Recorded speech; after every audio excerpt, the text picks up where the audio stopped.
Howdy, my name is Grace, and I want to begin by saying that as children, we all grew up believing in things that adults know just aren't true, and I really was no different. But rather than Santa or the discovery of taxes, I was really most upset by my discovery of Professor Dumbledore's true character in the popular children's books Harry Potter. So, in this speech, I want to inform you of the ways and whys my opinion and my view of Dumbledore's character changed by describing his influence in the Second Wizard War and how it affected the characters around him. And I particularly want to talk about the child soldiers that Dumbledore cultivated for himself and for his war, for his own, I believe, his own personal gain.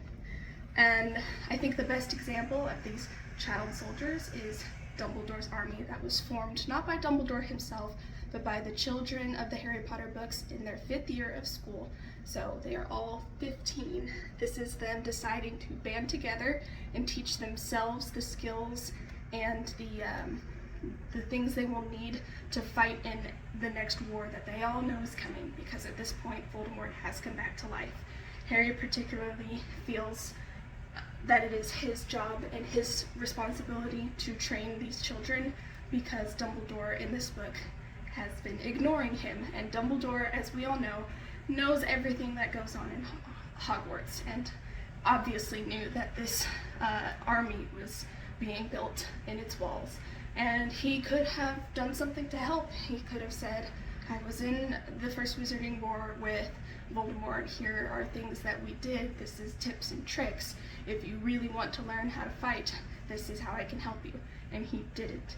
He let these children train each other up for his war and didn't give them any help at all. And along with child soldiers, I think that the Horcrux hunt is a very good example of everything going a bit wrong, because Harry, Hermione, and Ron, only 17, which I guess in the wizarding world is legal age, but not according to me. I still see 17-year-olds as children. Thank you to my little brother for that. But they are sent on this harrowing, hard journey to hunt down the darkest objects to ever exist, given no help by adults whatsoever. It would have been very easy to tell an adult in the Order of the Phoenix what was going on.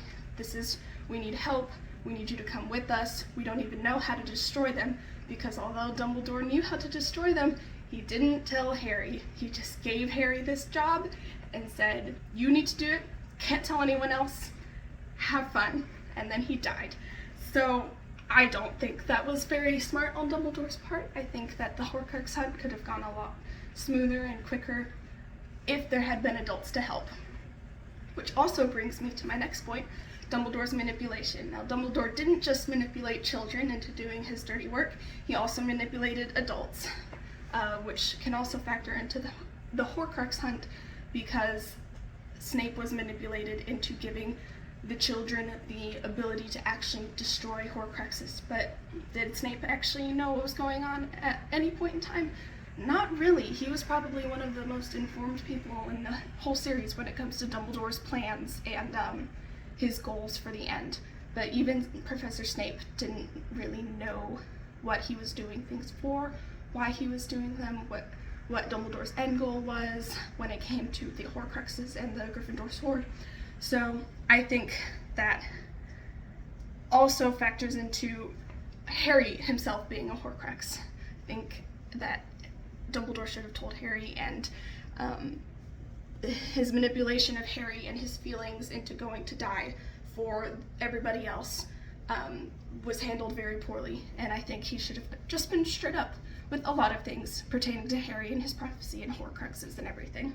So for my last point, I want to talk about the hypocrisy, because as I've been saying, I think Dumbledore could have handled a lot of things better, especially his relationship with Grindelwald in the very beginning, because he preaches Muggle-born support, while also, when he's my age, 19, he wanted to murder innocent Muggles for no reason other than they didn't have magic, so they were lesser beings.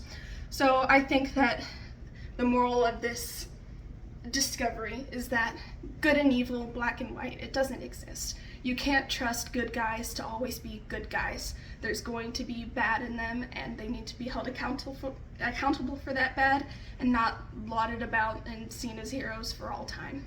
So, thank you.